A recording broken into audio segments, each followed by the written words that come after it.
마태복음 4장 17절의 말씀.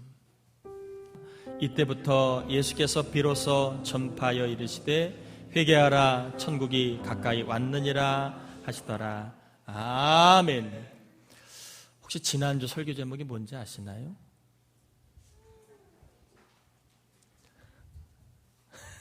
이번 주 설교 제목이 뭔지 아시나요? 목사님 설교 준비 안 했구만. 그러지 마시라고. 설교 제목 딱 보시고 지난주랑 똑같네. 그러지 마시고, 지난주는 시제가 미래입니다. 도착할 천국이고, 오늘은 도착한 과거 시제에 대한 천국에 대한 이야기를 합니다. 예수님은 무엇이 가까웠다고 말씀하셨지요? 천국이 가까웠다고 말씀하셨습니다. 천국은 바실레이아라고 하는 그러한 단어인데 왕국을 얘기합니다. 하나님이 통치하시는 왕국을 천국 이렇게 표현을 하지요. 성경에는 천국이 두 종류로 소개됩니다. 하나는 도착할 천국, 또 하나는 도착한 천국. 이 도착이라는 표현은 제가 그냥 만들어낸 말입니다. 어떻게 하면 천국을 좀 더 우리가 영적으로 좀 풍성하게 느낌을 담을까? 제가 한번 이런 예를 들어볼게요. 여러분이 좋아하는 나라, 가보고 싶은 나라가 어디입니까? 만약에 하와이를 가고 싶어서 이제 하와이 타는 비행기에 올랐다고 칩시다. 그러면 시간이 지나가면 여러분 어디에 갈까요? 하와이에 가지요. 그러면 비행기 안에서 여러분이 하와이의 삶을 누리며 갈까요? 아니면 나는 아직 한국이야, 한국서라 살아야 돼, 그렇게 하고 갈까요? 하와이행 비행기를 타면 하와이를 가고요, 하와이행 비행기를 타면 그 안의 삶을, 이미 하와이의 삶을 내가 맛보고 비행기를 타고 가는 겁니다. 천국도 마찬가지라는 겁니다. 여러분, 우리가 천국행 비행기를 탔습니다. 그런데 그 비행기를 탄 천국 안에서의 삶이 지옥이면 말이 돼요, 안 돼요? 안 된다는 겁니다. 천국행 비행기를 탔으면 그 비행기 안에의 삶도 뭐가 돼야 되죠? 천국의 맛을 맛봐야 그게 천국행 비행기를 탄 거지, 비행기 안에서의 삶은 천국이 아닙니다. 그럼 천국행 비행기를 탄 게 아니라는 겁니다. 여러분들, 성경은요, 도착할 천국과 도착한 천국 두 종류를 소개하고 있습니다. 도착할 천국은 예수님의 재림과 함께 임하는 천국입니다. 대개 우리는 죽음 이후에나 맛보는 천국일 가능성이 높습니다. 물론 예수님이 살아있을 때 오시면, 재림하시면 우리가 살아있을 때 가겠지만, 대개 죽음 이후에 우리가 들어가는 천국을 도착할 천국이다, 이렇게 말합니다. 이 천국은 아무나 가는 곳이 아닙니다. 예수를 믿는 사람만이 갈 수 있는 곳이 도착할 천국입니다. 그래서 지난주에는 제가 앞으로 우리가 도착할 천국이 어떤 곳인가, 제가 이 팔뚝에 있는 화상을 예를 들면서 지옥과 천국을 소개했습니다. 여러분 모두 다 함께 천국 가시길 바랍니다. 어느 날 교회는 같이 다니는 것 같은데 천국에서 못 봤어. 그러면 곤란합니다. 옆 사람 인사합시다. 우리 천국에서 꼭 만납시다. 여러분, 예수님을 믿어야 은혜로 천국 가는 겁니다. 뭘 해야 가는 곳은 아닙니다. 도착할 천국을 소개했다면 오늘은 도착한 천국을 소개하려고 합니다. 이 도착한 천국은 예수 믿은 사람이 살아가면서 맛보는 천국의 삶을 표현할 때 도착한 천국이다, 이렇게 설명을 합니다. 우리가 살아가면서 예수 믿는 자가 맛보는 천국의 삶을 말합니다. 예수님을 왕으로 인정하는 사람이 삶 속에서 경험하는 천국인 셈인 것입니다. 어느 날 바리새인이 예수님에게 이렇게 질문을 합니다.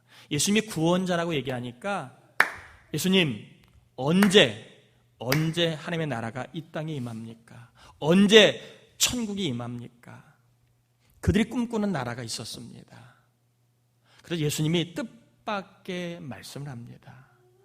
누가복음 17장 20절 21절에 보면 하나님의 나라는 볼 수 있게 임하는 것이 아니요 또 여기 있다 저기 있다고도 못하리니 따라합시다. 하나님의 나라는 너희 안에 있느니라. 사람들은 하나님 나라가 언제 옵니까? 물을 때 예수님이 뭐라고 말씀하셨느냐 하면 여기 있다 저기 있다가 아니라 이미 하나님의 나라가 너희 안에 있다라고 말씀을 뜻밖의 말씀을 하십니다. 바울도 믿는 자에게 임한 하나님의 나라를 이렇게 소개합니다. 고린도전서 14장 17절에 하나님의 나라는 먹는 것과 마시는 것이 아니요 오직 성령 안에서 의와 희락과 평강이니라 이렇게 말씀을 하십니다. 바울은 예수님을 믿으면 성령을 받았다고 이야기하고 성령을 받은 사람은 하나님의 나라를 이미 맛보고 살고 있다라고 소개를 합니다. 우리가 살아가면서 맛보는 천국, 우리에게 임한 천국이 어떤 것인가를 제가 잠깐만 소개하려고 합니다. 자, 도착할 천국은 미래입니다. 죽음 이후에나 가는 곳입니다. 그런데 우리의 마음속에 임한 천국이 있습니다. 여러분 한번 여러분의 심령에 천국이 임했나 아닌가를 한번 살펴볼 수 있는 시간이 되었으면 좋겠습니다. 자, 우리의 마음속에 임한 천국은 첫 번째 어떤 능력이 있느냐 하면 의라는 능력이 있다는 겁니다. 내 마음속에 천국이 임했는지 아닌지를 알려면 내 마음속에 의가 있는가 없는가를 보라는 겁니다. 의는 죄를 멀리하는 능력이 옵니다. 여러분 지금 마음속에 죄에 대해서 싫어지는 마음이 있습니까? 죄를 멀리하려고 하는 그러한 마음이 있으신가요? 그렇다면 여러분의 마음속에는 뭐가 임한 거예요? 하나님의 나라가 임한 겁니다. 천국이 임한 겁니다. 천국이 임한 사람은 삶 속에 죄를 싫어하고 멀리하게 되어 있습니다. 그런데 이 죄는요, 세상법으로 말하는 죄가 아닙니다. 사람들이 말하는 죄가 아니에요. 하나님이 말씀하시는 죄입니다. 세상은 이기적으로 살아도 남한테 폐를 끼치면 죄가 아닙니다. 사람들은 세상은 은밀하게 죄를 지어 남에게 드러나지 않으면 죄가 아닙니다. 그런데 우리 하나님은 은밀한 것까지도 죄라고 말씀하십니다. 세상이 아니라고 말해도 내가 하지 말라는 것을 하면 죄라고 말씀합니다. 여러분은 예수 믿기 전에 가지고 있었던 죄의 속성을 아직도 좋아하고 있습니까? 예수 믿기 전에 좋아했던 그 옛날 성품을 아직도 갖고 계십니까? 아니면 내가 이렇게 추한 것을 끌어안고 살았구나, 내가 이렇게 더러운 것을 안고 살았구나, 그 죄와 악들이 싫어지십니까? 자, 눈 좀 뜨세요. 여러분 어떠세요? 여러분 안에 하나님의 나라가 임하면 뭐가 싫어진다고요? 죄가 싫어집니다. 하나님의 나라가 임한 사람은 의의 능력을 받습니다. 의의 능력은요, 죄를 멀리하는 능력입니다. 저는 저와 여러분 안에 하나님의 나라가 임하여져서 죄를 멀리하는 의의 은혜를 누리길 바랍니다. 모든 삶의 문제는 다 죄에서 나오는 거예요. 죄 때문에 많은 문제가 나옵니다. 가정 안에도, 일터에도, 사회적으로 다 죄에 대한 문제 때문에 많은 상처와 문제가 벌어지는 겁니다. 여러분 안에 죄에 대해서 싫어지는 마음이 있는가? 예수 믿기 전에는 내가 죄인 줄 몰랐는데 예수 믿구나, 이게 죄였구나, 이기적인 게 죄였구나, 나밖에 모르는 게 죄였구나, 은밀하게 짓는 게 죄였구나, 이런 죄를 깨닫고 죄가 멀어진다면 여러분 심령에는 이미 천국이 임한 겁니다. 근데 아직도 죄가 뭔지를 몰라요. 영적으로 구별을 못합니다. 죄에 대해서 무딥니다. 옛날 속성을 갖고 있는 것에 대한 고민이 없습니다. 옛 속성을 벗어버린 것에 대한 어떠한 갈등이 없습니다. 그렇다면 그 사람은 아직 하나님의 나라가 심령 가운데 임하지 않았을지도 모릅니다. 저는 우리 교회 안에, 여러분 안에 이 의성을 주시길 바랍니다. 옛날 죄성을 싫어하는 모습. 이 죄를 멀리하는, 죄를 싫어하는 능력을 하나님 주시기 바랍니다. 그게 하나님의 나라가 임한 사람의 모습이라는 겁니다. 두 번째는 평강입니다. 따라합시다. 평강은 근심하지 않는 능력이다. 두려워하지 않는 능력이다. 하나님의 나라가 임하면, 심령이 하나님의 나라가 임한 사람은 평강의 능력이 있다는 겁니다. 근심하지 않고 두려워하지 않는 능력이 있습니다. 사방이 막혔어요. 그런데 하나님의 나라가 임한 사람은 평강의 능력이 있게 임하기 때문에 막혀도 근심하지 않아요. 또 다른 사람에게 무시와 오해를 받아도 하나님의 나라가 임한 사람은 그 사람들의 시선을 너무 두려워하지 않습니다. 평강은 근심하지 않는 능력이고 두려워하지 않는 능력입니다. 내 안에 하나님의 나라가 임한 사람은 평강의 능력을 이처럼 누리고 살아갑니다. 이 평강의 능력은요, 근심하지 않고 두려워하지 않는 능력은요, 이것은 세상 학교가 줄 수 있는 게 아니에요. 세상 사람이 줄 수 있는 게 아닙니다. 두려워하지 않는 능력, 근심하지 않는 능력은요, 부모가 자식에게 줄 수 있는 능력이 아닙니다. 두려워하지 마. 아무리 이야기해도 자식은 두려워합니다. 왜요? 우리에게는 평강의 능력이 없습니다. 저도 여러분에게 두려워하지 마세요, 문제를 만나도 놀라지 마세요, 말은 하지만 제가 여러분에게 평강까지 줄 수 있는 능력은 저에게는 없습니다. 평강은요, 하나님만이 주실 수 있는 능력입니다. 또한 믿는 자에게만 주어지는 것이 평강의 능력입니다. 요한복음 14장 27절에 평안을 너희에게 끼치노니 곧 나의 평안을 너희에게 주노라. 내가 너희에게 주는 것은 세상이 주는 것과 같지 아니하니라. 너희는 마음에 근심하지도 말고 두려워하지도 말라. 근심하지 않는 능력, 두려워하지 않는 능력은 사람이 줄 수 있는 게 아닙니다. 여러분, 누구를 의지하시나요? 누구를 가까이 하시면서 근심하지 않으려고 노력하십니까? 사람은 평강의 능력을 주지 못합니다. 하나님만이 근심하지 않고 두려워하지 않는 능력을 주시는데, 여러분 마음속에 사방으로 우겨싸임을 당하고, 그리고 오해와 손가락질과 그리고 많은 어려운 문제가 있어도 근심하지 않고 두려워하지 않는다면 여러분의 마음속에는 하나님의 나라 천국이 임한 겁니다. 그런데 교회를 나와도, 말씀을 들어도 불안해요, 근심해요, 두려워해요. 안 되면 어떡하지?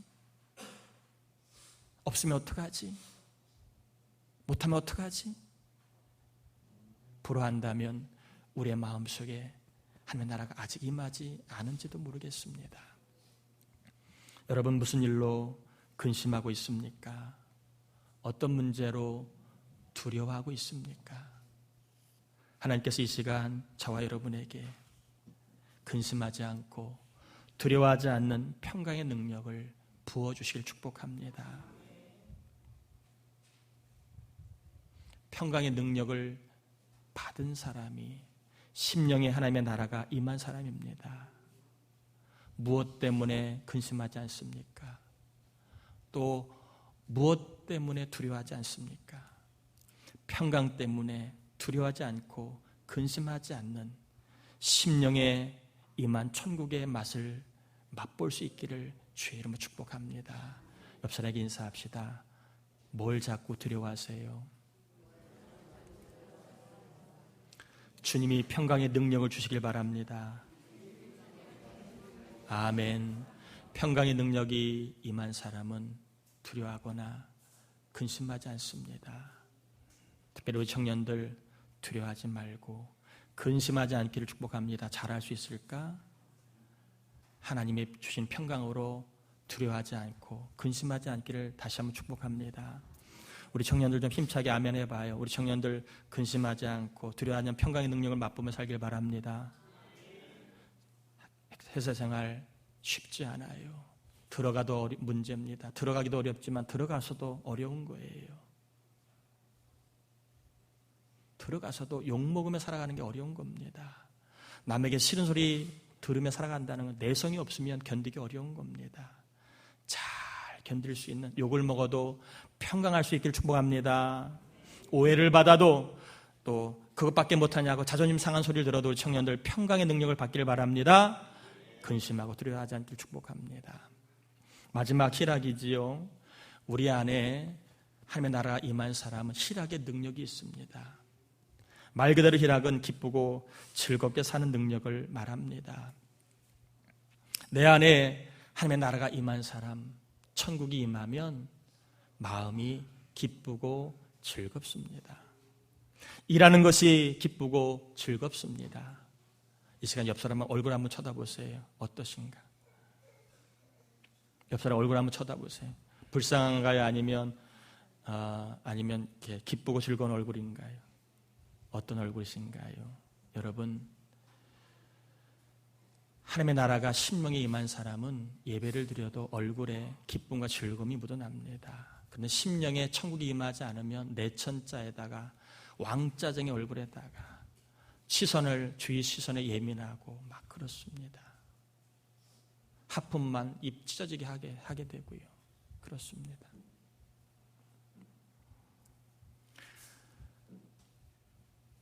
하나님의 나라가 심령에 임한 사람은 희락의 능력 갖고 살아갑니다.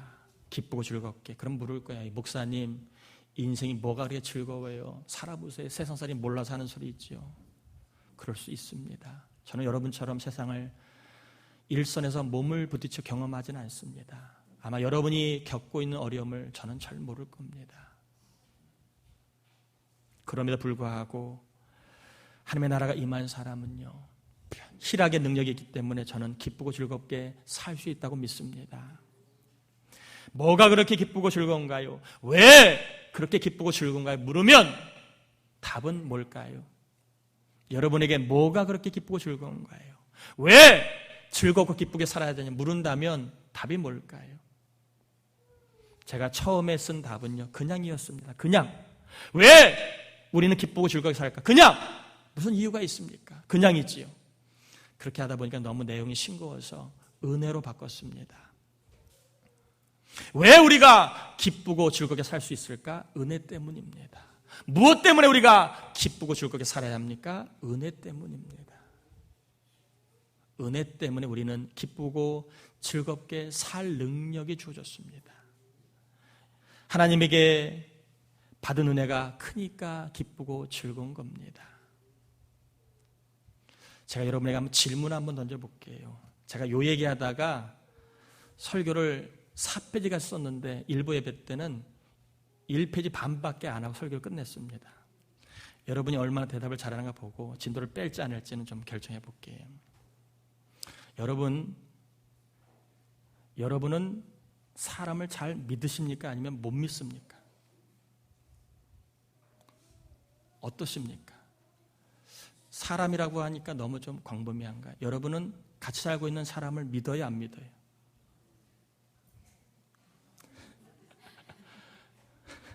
아니, 그러면 우리 자녀, 청년들, 여러분은 여러분의 부모님을 믿을 만한 분이라고 생각합니까? 아니면 종잡을 수 없는 분이라고 생각하십니까?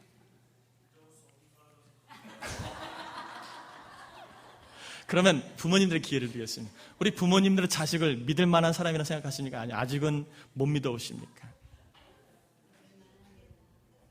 믿을만 하지만 속으로는 믿음이 안 갈 때도 있지요. 아직 다 컸지만 마치 물가에 내어놓는 아기 같은 마음이 부모의 마음 아닙니까? 가만히 보면 우리는 남을 잘 믿을까요? 못 믿을까요? 아니, 잘 믿는 게 쉬울까? 아니면 못 믿는 게 쉬울까요? 믿는 것보다는 안 믿는 게 쉬워요. 믿는 것은 쉬워요? 어려워요? 굉장히 어려운 거예요. 여러분, 믿는 것은 정말 어려운 거예요. 어려운 거예요. 연애를 7년, 8년을 해도 못 믿어서 싸우는 게 남녀지간 아닙니까? 너밖에 없다고 믿는다고 하면서도 결국에는 못 믿어서 싸우는 게 사람지간 아닙니까? 한 배를 탄 형제지간에도 못 믿어서 싸우잖아요. 내가 언제 그 말했어? 너 저때 그 말했잖아. 준다고 했잖아. 언제? 그래 싸우는 게 형제지간 한 피를 받고 어릴 때부터 같이 밥상머리에서 밥 먹었는데도 말 한마디 때문에 평생 토라지고 못 믿는 게 사람 사이 아닌가요? 한번 여러분에게 어려운 질문 해볼까요? 여러분은 저를 믿으세요? 아니면 아직도 못 믿으세요? 어려운 질문은 어렵게 대답해야지 쉽게 대답하면 여러분이 아직 저를 잘 모르는 거예요. 제가 여러분을 믿을까요? 안 믿을까요? 사람 속은요 옛말에 모른다고 되어 있습니다. 저도 여러분을 믿으려고 하지만 여러분 속은 저도 잘 몰라요. 여러분도 저를 믿고 싶지만 제 속을 알아요? 몰라요? 저도 이렇게 포커페이스가 능하기 때문에 제 속을 잘 안 보여줍니다. 지도자는 얼굴을 드러내면, 표정을 드러내면 지도자감이 아니래요. 싫어도 좋은 척, 좋아도 싫은 척 해야, 그래야 그게 지도자랍니다. 지도자는 그래서 속을 잘 보여주면 안 됩니다. 우리가 제일 힘든 게 믿는 거예요. 믿는 게 힘들어요. 그런데 여러분, 제일 힘든 믿음을 믿는 게 제일 힘든데 여러분 어떻게 해서 예수님이 믿어지시나요? 같이 사는 사람도 못 믿고 살아가는데, 같이 네 배로 난 자식도 못 믿어서 때로는 힘든데 어떻게 보이지 않는 예수님을 여러분 믿을 수 있게 되었을까요? 어떻게 보이지 않는 예수 그리스도의 십자가와 부활이 믿어지시나요? 공부하셨나요? 어디 학원 다니셨나요? 과외 받으셨나요? 어떻게 그 믿음이 여러분 생겨났지요? 내 삶을 볼 때 제일 힘든 게 믿음입니다. 누굴 믿어주는 게 제일 힘든 거예요. 그런데 누구도 눈에 보이는 사람도 믿기 힘든데 보이지 않는 예수 그리스도를 믿는다는 것은 이건 은혜가 아니면 설명이 안 되는 겁니다. 눈에 보고도 못 믿는 게 우리의 속성인데 보이지 않는 예수 그리스도를 믿는다는 것은 은혜가 아니면 절대 믿어지지 않는 거예요. 그래야 안 그래요? 보이지 않은 예수 그리스도, 못 본 예수 그리스도를 믿는다는 게 이게 은혜라는 겁니다. 이걸 내가 어떻게 믿었을까? 나 같은 죄인, 나 같은 사람이, 내가 사람을 믿으려고 해도 믿지 못하는 내가 어떻게 예수 그리스도를 믿을 수 있을까? 예수 그리스도가 어떻게 믿어질까? 이게 은혜라는 겁니다. 나 같은 사람이 믿는다는 것이 은혜라는 겁니다. 나같이 의심하기 좀 하는 사람이, 나같이 못 믿는 사람이 어떻게 예수를 믿을 수 있을까? 이게 큰 은혜이기 때문에 가능하다는 겁니다. 이 은혜로 말미암아 우리가 구원받았으니까 어찌 기쁘고 즐겁지 않겠습니까? 나 같은 사람에게 은혜를 주신 하나님을 바라보니까 그 은혜 때문에 내가 기쁘고 즐거운 겁니다. 과거를 바라보면 나에게 주신 큰 은혜로 인하여 기쁘고 즐겁고, 앞으로 바라보면 계속해서 하나님 우리에게 은혜를 주시겠다고 하니까 그 은혜 때문에 기쁘고 즐거운 겁니다. 따라합시다. 나에게는 은혜가 있다. 아멘. 여러분, 은혜는요 그냥입니다. 그냥. 제일 좋은 표현이 그냥입니다. 하나님이 왜 여러분을 사랑할까요? 그냥입니다. 조건 없어요. 하나님이 왜 여러분에게 예수님을 주셨을까? 그냥입니다. 하나님이 왜 우리를 선택하셨을까? 그냥입니다. 이 그냥의 은혜가 앞으로도 우리가 계속 있을 것을 믿기 때문에 지금 힘들고 어려워도 우리는 그 은혜를 인하여, 그 은혜를 소망하기 때문에 마음의 기쁨과 즐거움을 가지고 살아가는 줄 믿습니다. 여러분, 하나님의 은혜가 아니면 지금 여러분 여기 있을까요? 하나님의 은혜가 아니면 여러분 지금 이 자리에 예배를 하고 있을까요? 하나님의 은혜가 아니면 여러분 지금까지 살아올 수 있었을까요? 하나님의 은혜가 아니면 여러분이 정말 어려울 때, 힘들 때 그때 낙심하지 않고 포기하지 아니하고 지금껏 버틸 수 있었을까요? 하나님의 은혜가 아니면 여러분 살아갈 수 있을까요? 여러분에게 한번 제가 은혜를 깨닫게 몇 가지 설명을 드립니다. 어젯밤에 주무실 때 하나님 내 폐가 잘 작동되도록 기도하고 주무신 분 계세요?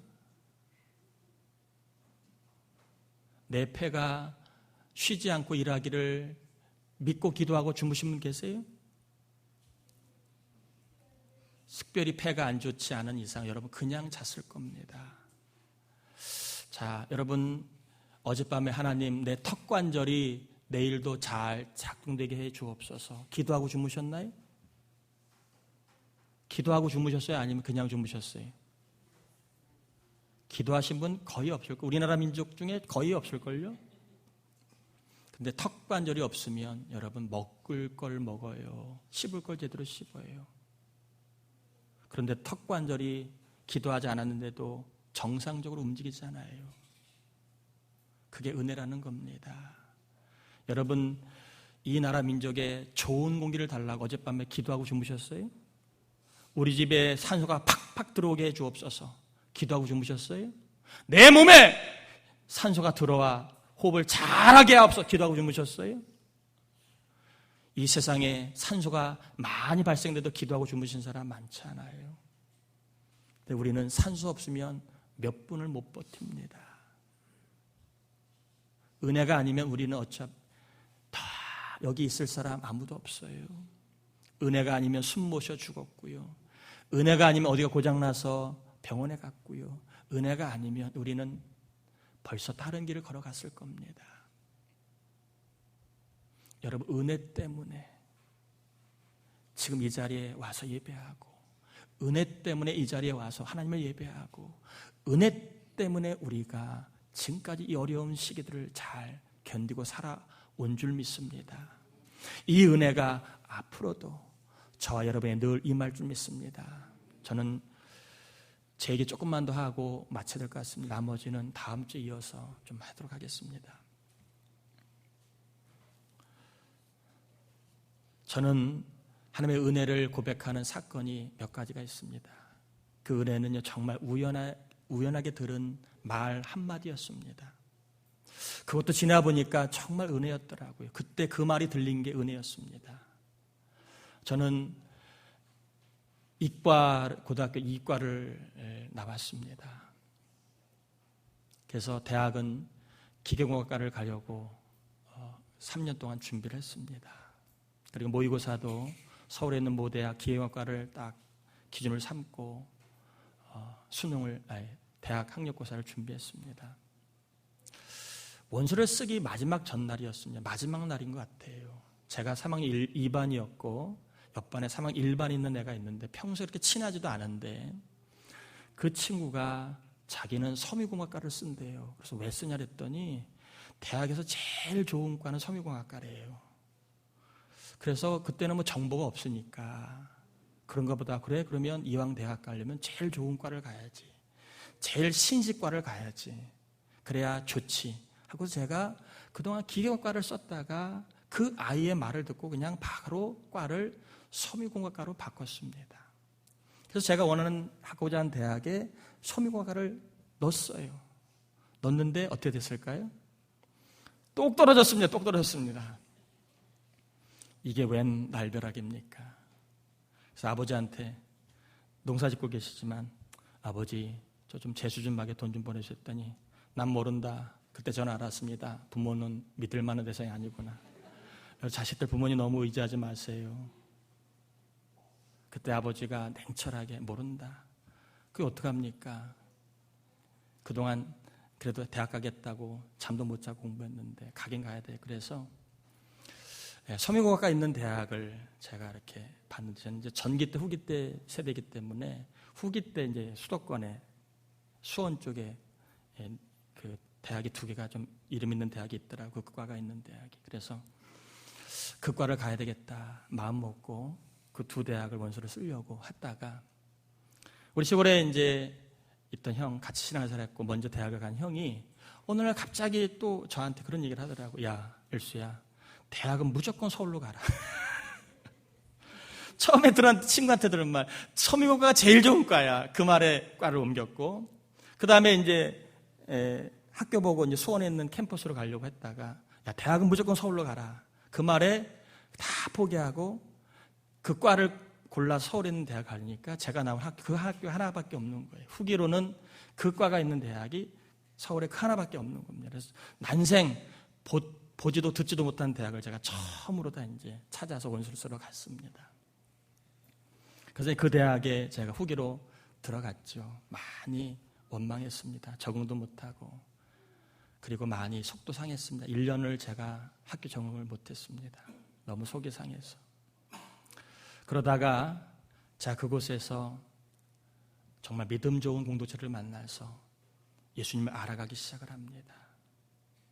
그리고 군 생활을 통해 제가 영적으로 거듭남을 체험합니다. 저는 구원의 텀이 좀 길어요. 웨슬리도 그랬습니다. 지적으로 회심한 시기가 있었고 영적 주님을 만난 거듭남의 시기가 있었습니다. 저는 깁니다. 몇 년에 걸쳐서 구원을 받은 것 같아요. 구원의 기간이 좀 깁니다. 혹시 여러분들도 난 구원 받았는지 못 받았는지 모르겠다는 분 계시면 낙심하지 마세요. 구원은 하나님만 하시고 예수 그리스도가 믿어지면 구원을 받은 줄 믿습니다. 그렇게 해서 이제 제가 군 생활을 하면서 그 학교를 졸업하고 제가 이제까지 왔습니다. 제가 만약에 그때 기계공학과를 갔더라면 제가 원하는 학교를 갔더라면 제가 이 길까지 왔겠습니까? 돈 잘 벌고 그러면 세상을 향해 나갔고 또 남들이 가는 길을 다 갔겠지요. 저는 그때 하나님의 은혜로 두 마디 말이 들렸습니다. 아니 어리석어 보이지 않아요? 어디 밑도 끝도 없이 그냥 서미고가 제일 좋은 과 그러면 알아봐야 될 거 아니에요. 야 정말 좋은 과냐? 취업은 잘 되냐? 알아볼 수 있잖아요. 근데 알아보지도 않고 그냥 갔습니다. 또 선배의 말 듣고 대학은 무조건 서울 가. 왜 가야 돼? 묻지도 않았어요. 그냥 가야 돼. 그 말 듣고 그냥 대학을로 골라서 갔습니다. 지나고 보니까 그 두 마디의 말이 저에게는 은혜였던 것 같습니다. 저를 구원하기 위한 부르심의 은혜, 또 저를 이렇게 쓰시려고 하는 하나님의 은혜의 부르심이라고 저는 생각합니다. 여러분 설교 시간에 듣는 말을 헛되이 들지 마십시오. 그리고 신앙의 사람들, 특별히 장로님들 또 우리 어르신들이 하는 말을 허투루 들지 마십시오. 저는 이번 주에 이 말을 들었는데 참 너무 기뻤습니다. 뭐냐 하면 따라합시다.